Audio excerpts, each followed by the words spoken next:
Bom dia, cumprimentamos a todos com a paz do Senhor.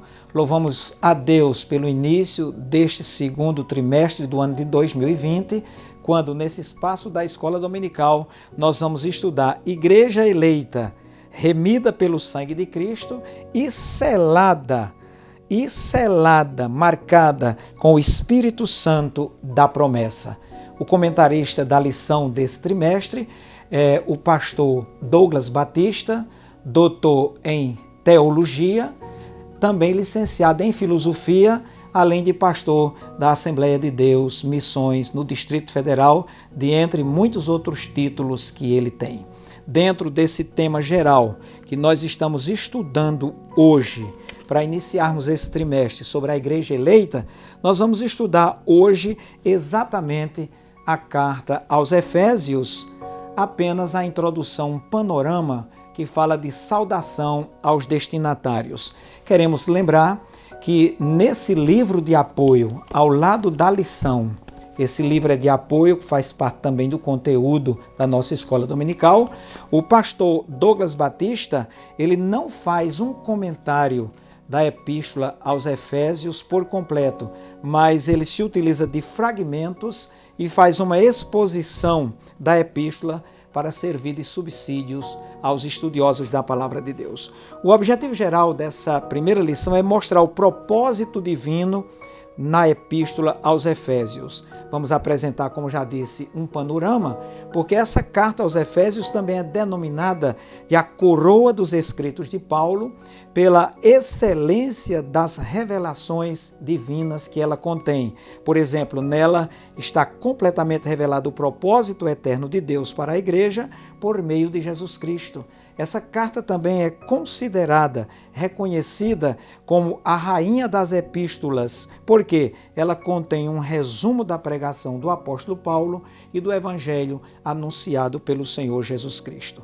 Na epístola aos Efésios, Paulo nos conduz o leitor às regiões celestiais para que o mesmo, esse leitor, tenha uma visão nítida, clara do plano da salvação em Cristo. Preste atenção nesse detalhe, alcançando todo aquele que aceita e crê no Evangelho pela graça.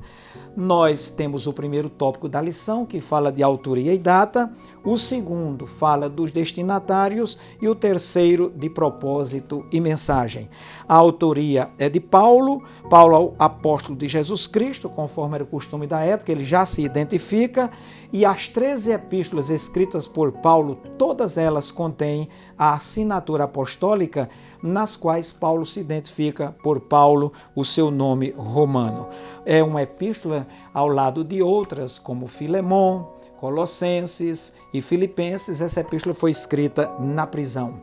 E nessa saudação, Paulo diz aos santos e fiéis em Cristo Jesus. Ou seja, ele faz uma alusão àqueles que se separam do mundo e decidem consagrar-se para cada um ser uma propriedade exclusiva de Deus. Ele fala, portanto, a toda a comunidade dos gentios existentes nas igrejas da Ásia Menor. E para nós, nos dias atuais, nós queremos mostrar nesse texto dessa lição, avançando sobre os destinatários, a cidade de Éfeso, uma cidade fundada 1050 anos antes de Cristo, com 500 mil habitantes, uma cidade pujante no seu comércio, atraía muitos turistas, que era uma boa fonte de renda.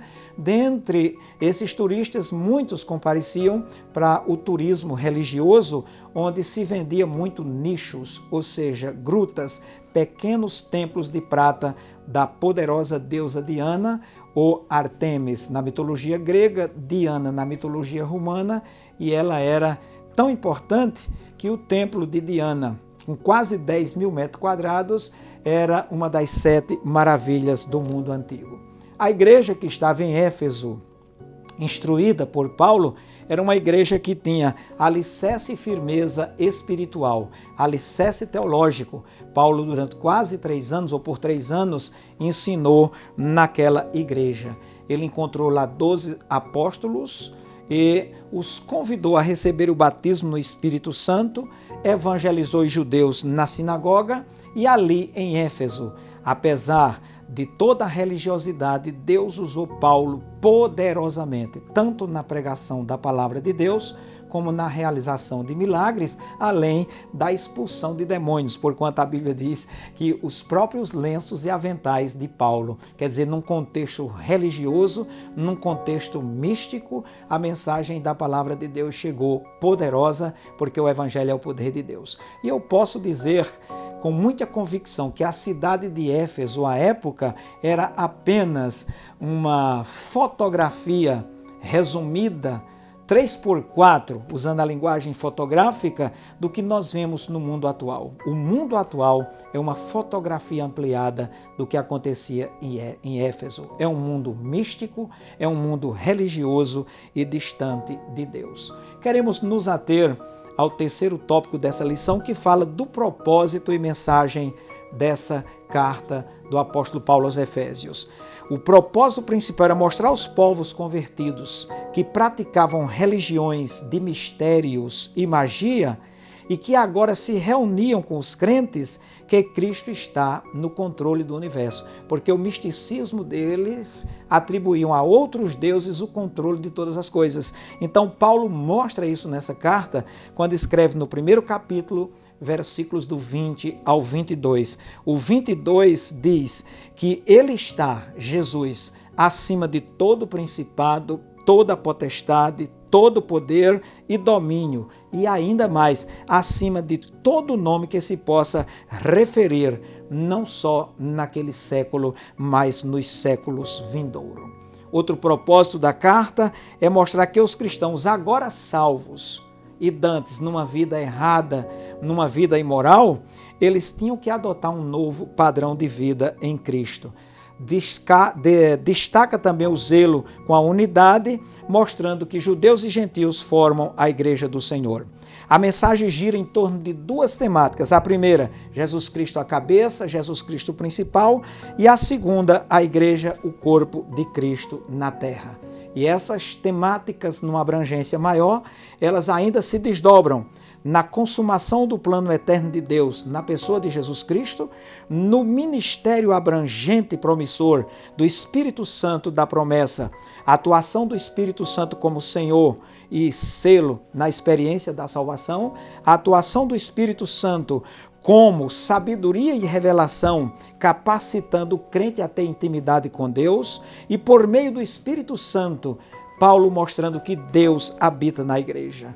O Espírito Santo, nessa carta, ainda é revelador do mistério de Cristo, fortalece o crente no seu íntimo, reconcilia, orienta a reconciliação dos povos através da cruz e revela o mistério da vontade de Deus em Cristo. Como também, repetindo e reforçando, mostra que quem está em Cristo tem que ter um novo estilo de vida. Concluindo, essa epístola é interessante porque revela um elaborado resumo da salvação e suas implicações para a vida cristã. Seu conteúdo recorda o favor imerecido de Deus, a graça salvadora para com todo aquele que crê e que recebe Jesus como seu Salvador. Finalmente, há nela exortações que nos impelem, que nos constrangem, que nos levam conscientemente a viver em santidade, alicerçados em Cristo, cabeça da igreja, para lutarmos e vencermos todas as forças das trevas.